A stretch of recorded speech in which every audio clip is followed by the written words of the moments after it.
So domestic spaces play a dual role. On the one hand, they're private living spaces, but on the other hand, they are workplaces for domestic workers.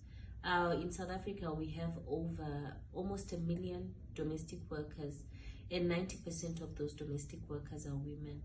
And so we find ourselves at a complex nexus that really requires an evidence-based response to gender-based violence. And so the research really does that for us.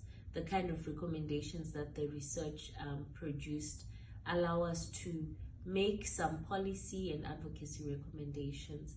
There were a number of interesting findings in terms of the research report itself.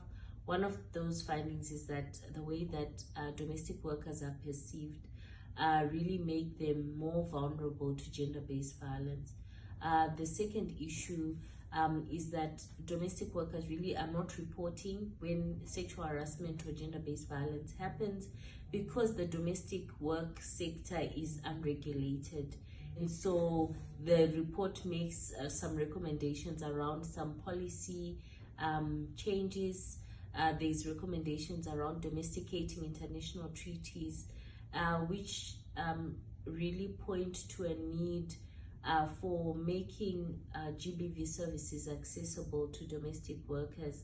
And so we're really excited about the dialogue and really looking forward to the outcomes of that.